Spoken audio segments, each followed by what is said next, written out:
तो last part के and में एलेक्स अपने गांव चला गया था, जहां उसे पता चलता है कि उसके गांव पर किसी ने हमला कर दिया है।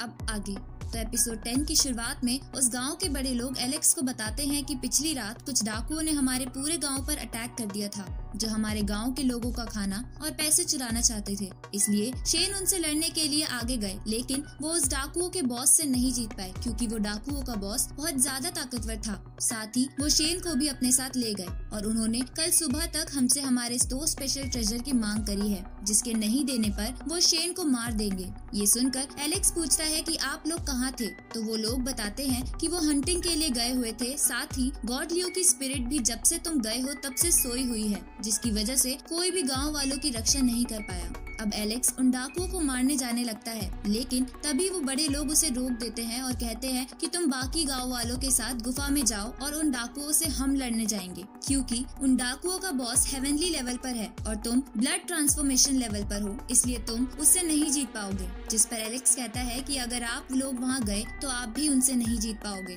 तो वो बड़े लोग कहते हैं कि जीतने या ना जीतने का पता बाद में चलेगा, लेकिन लड़ना हमारा फर्ज है। ये सुनकर एलेक्स भी अपने लेवल को बढ़ाने का डिसाइड करता है। दूसरी तरफ शेन को वो डाकू बहुत परेशान कर रहे थे, लेकिन शेन को अब भी लग रहा था कि कोई गांव से उसे जरूर बचाने आएगा। इधर हम एलेक्स को ध्यान लगाते हुए देखते हैं, जहां वो गॉड लियो की पहले बताई हुई टेक्निक को यूज करके जल्दी से हेवनली लेवल पर पहुंच जाता है। रात को हम उन डाकुओं को एंजॉय करते हुए देखते हैं, जहाँ चुपके से वो बड़े लोग घुस के उन डाकुओं के लोगों को मारने लगते हैं, पर उन डाकुओं का बॉस उन्हें देख लेता है। तभी उन बड़े लोगों में से एक उस बॉस पर हमला करता है, लेकिन बॉस के ताकतवर होने की वजह से वो आसानी से उन पर भारी पड़ने लगता है। साथ ही वो शेन के सर पे पैर रखकर कहता है कि अब तुम सब मरोगे। उसी वक्त वहाँ एलेक्स आ जाता है, जिसे देखकर वो बॉस कहता है कि बच्चे तुम यहाँ क्या कर रहे हो, जिस पर एलेक्स कहता है कि मैं आज तुम्हें मारकर यहाँ से अपने लोगों को बचाने आया हूँ। ये सुनकर वो बॉस गुस्सा हो जाता है और अपने आदमियों को एलेक्स को मारने के लिए भेजता है, लेकिन एलेक्स उन लोगों को बड़ी आसानी से मार देता है। ये देखकर वो बॉस अपनी हेवनली टेक्निक को यूज करने लगता है, तो एलेक्स भी अपनी हेवनली पावर को यूज करके उस बॉस पर अटैक करता है, जिसकी वजह से वो बॉस बहुत दूर जाकर गिरता है, क्योंकि एलेक्स की हेवनली पावर ज्यादा ताकतवर थी।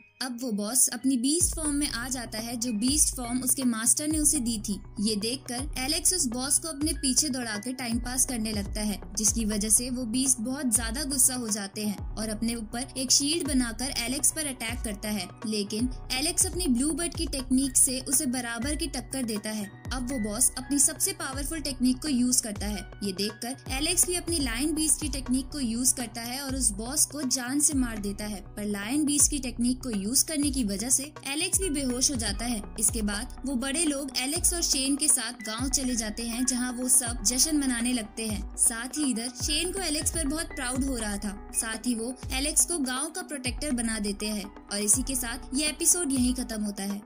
तो एपिसोड 11 की शुरुआत में हम एलेक्स को रॉय के साथ अपने यूनिकॉर्न पर घूमते हुए देखते हैं। तभी उसे एक बच्चा बताता है कि गॉड लियो अपनी नींद से जाग गए हैं। ये सुनकर एलेक्स, शेन और कुछ गांव वाले उनके पास जाते हैं, जहां एलेक्स जाते ही सबसे पहले गॉड लियो से उस खतरनाक माउंटेन का रास्ता पूछता है, जहां उसके पेरेंट्स गए हुए हैं, जिस पर गॉड लियो की स्पिरिट बोलती है कि तुम वहां नहीं जा सकते क्योंकि वहां बहुत ही ज्यादा ताकतवर बीस्ट रहते हैं। तो एलेक्स कहता है कि शायद आपको नहीं पता, लेकिन मैंने अपना कल्टीवेशन लेवल पहले से बहुत बढ़ा लिया है। तो गॉड लियो की स्पिरिट कहती है कि मुझे इसका पता है, लेकिन तुम्हारी ताकत उन बीस्ट के सामने कुछ नहीं है। ये सुनकर एलेक्स निराश होने लगता है। तभी गॉड लियो एक पोर्टल खोलकर एलेक्स की बॉडी से उसकी स्पिरिचुअल सोल निकाल लेती है और उसे बताती है कि मैं तुम्हें एक अलग वर्ल्ड में भेज रही हूँ, जिसे हम सब गॉड ने मिलके बनाया है, जिसके अंदर लोग ट्रेनिंग करते हैं और जब वो वापस आकर स्पिरिचुअल सोल को अपनी रियल बॉडी में डालते हैं तो उनका कल्टीवेशन लेवल पहले से बहुत बढ़ जाता है।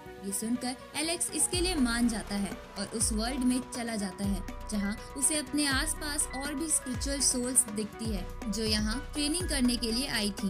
तभी एलेक्स को जमीन में बहुत सारी ट्रेजर बोन दिखती है, जिसे यूज करने पर कल्टीवेशन लेवल बहुत बढ़ जाता है। तो अब एलेक्स उन ट्रेजर बोन्स को निकालने लगता है, पर वो उन्हें नहीं निकाल पा रहा था। तभी वहाँ खड़े हुए 2 बुढ़े लोग उसे कहते हैं कि अगर ये ट्रेजर बोन तुमने निकाल कर हमें दे दी तो तुम्हें बहुत पैसे देंगे। पर एलेक्स को पैसों का मतलब नहीं पता था, क्योंकि आज तक एलेक्स से गाँव में पैसों की बात ही नहीं हुई थी। अब वो दोनों बुढ़े एलेक्स से कहते हैं कि तुम इस ट्रेजर बोन को तभी निकाल पाओगे जब तुम यहाँ के किसी रिकॉर्ड को तोड़ दोगे। ये सुनकर एलेक्स डिसाइड करता है कि वो स्पीड के रिकॉर्ड को तोड़ेगा और इसलिए वो उस जगह चारों ओर तेजी से घूमने लगता है और एकदम से एक पावरफुल पंच मारता है जिसकी वजह से वो सभी ट्रेजर बोन बाहर आ जाती है। लेकिन एलेक्स के हाथ में सिर्फ एक ट्रेजर आता है क्योंकि बाकी सबको लोगों ने लूट लिया था। अब ये देखकर सब हैरान हो जाते हैं कि एक छोटा सा बच्चा भी किसी रिकॉर्ड को तोड़ सकता है। तभी जमीन में से एक बड़ा सा पत्थर बाहर आता है जिसमें रैंक होल्डर के सभी रिकॉर्ड को लिखा जाता है। तो वहाँ खड़े लोग एलेक्स को भी अपने बारे में उस पत्थर पर लिखने को कहते हैं, लेकिन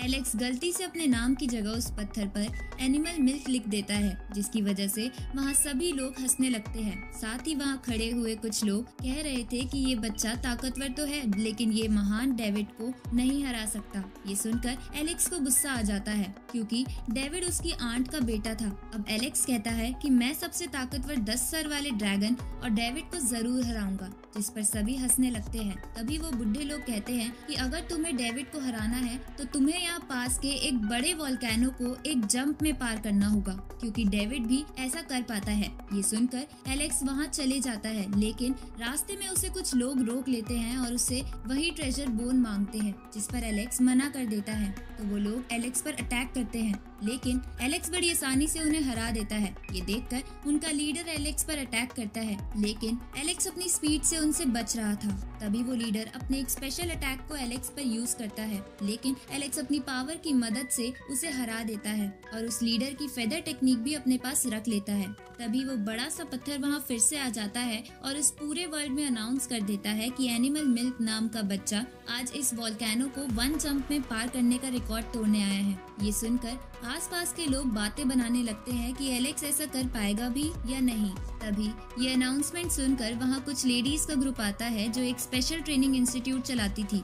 अब उस ग्रुप की लीडर एलेक्स से कहती है कि अगर तुमने ये वोल्केनो 1 जंप में क्रॉस कर लिया तो मैं तुम्हें अपने इंस्टीट्यूट में एडमिशन दे दूंगी। तो ये सुनकर एलेक्स अपनी पूरी ताकत इकट्ठा करता है और एक जोरदार जंप मार के वोल्केनो क्रॉस कर लेता है। अब इसकी वजह से वो पत्थर कहता है कि एनिमल मिल्क यानी एलेक्स ने इस रिकॉर्ड को भी तोड़ दिया। ये सुनकर वो सभी लोग उसे अपनी टीम में आने का इनविटेशन देते हैं। साथ ही वो ग्रुप की लीडर भी एलेक्स को अपने इंस्टीट्यूट में आने का बोलती है लेकिन एलेक्स को इनमें से कुछ नहीं चाहिए था क्योंकि उसे लग रहा था कि उसके रिकॉर्ड तोड़ने पर उसे एक और ट्रेजर बोन मिलेगी जिससे वो अपना कल्टीवेशन लेवल और बढ़ा सके, पर उसे ऐसा कुछ भी नहीं मिलता। इसलिए एलेक्स उस पत्थर पे गुस्से में जोरदार पंच मारता है लेकिन इसकी वजह से वो पत्थर एलेक्स को 2 सालों तक उस वर्ल्ड में आने के लिए बैन करके वापस भेज देता है। और इसी के साथ ये एपिसोड यहीं खत्म होता है।